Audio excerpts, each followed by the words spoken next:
B ready to work day and night. Be ready to work. சார்ஜே பண்ணாதீங்க for first 1 year. Don't charge. இது நான் ரொம்ப சீரியஸாவே சொல்றேன். எல்லாருக்குமே ஃபர்ஸ்ட் 1 year காசு சம்பாதிக்கணும்ன்ற மோட்டிவ் மட்டும் வேண்டாம். நான் ஏர்லியரா வந்து ஸ்டார்ட் பண்ணும்போது நிறைய ஃப்ரீயா பண்ணிருக்கேன். அது வேற. நான் என் ஃப்ரெண்ட்ஸ் எல்லார்கிட்டயும் சொல்லிடுவேன், யாரெல்லாம் வந்து ரெடி ஆகுறீங்களோ, ஃப்ரெண்டு கல்யாணத்துக்கு போவீங்களோ, என்கிட்ட ரெடி ஆயிட்டு போங்க. Rule number 1. என்கிட்ட வந்து நீங்க ரெடி ஆயிட்டு மேக்கப், ஹேர்லாம், ஐ டூ ஹேர் ஆல்சோ. அப்போ அதெல்லாம் பண்ணி நான் தான் ரெடி பண்ணி அனுப்புவேன். நீங்க என் வீட்டுக்கு தான் ரெடி ஆகணும். நிறைய பேர் வருவாங்க.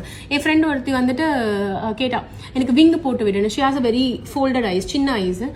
விங்கு போட்டு விங்கெல்லாம் உன் மூஞ்சுக்கு நல்லா இருக்காது, உன் கண்ணுக்கெல்லாம் நல்லா இருக்காது, போட மாட்டேன் அப்படின்னு சொல்லிட்டு நான் போடல. அப்படி அந்த மாதிரி வந்து ட்ரெயின் ஆயிட்டு அவளோட முகூர்த்தம் அன்னைக்கு நான் விங்கு போட்டு தான் அமிச்சேன். நீ கேட்டல, இப்ப 2-3 வருஷம் கழிச்சு விங்கு போட்டிருக்கேன் அப்படின்ட்டு.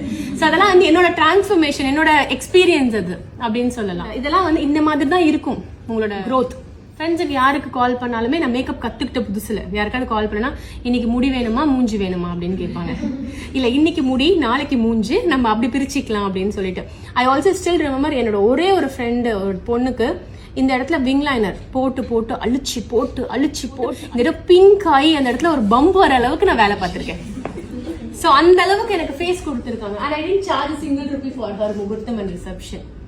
எனக்கு வந்து நீ லைஃப் கொடுத்துருக்கேன், நான் எவ்வளவு உனக்கு ப்ராடப்படுத்திருக்கேன் அப்படின்ட்டு. ஸோ அதெல்லாம் ஒரு எக்ஸாம்பிளுக்கு சொல்றேன். அப்படிதான் நீங்க வந்து உங்களோட பாண்டிங்கை கிரியேட் பண்ணும்.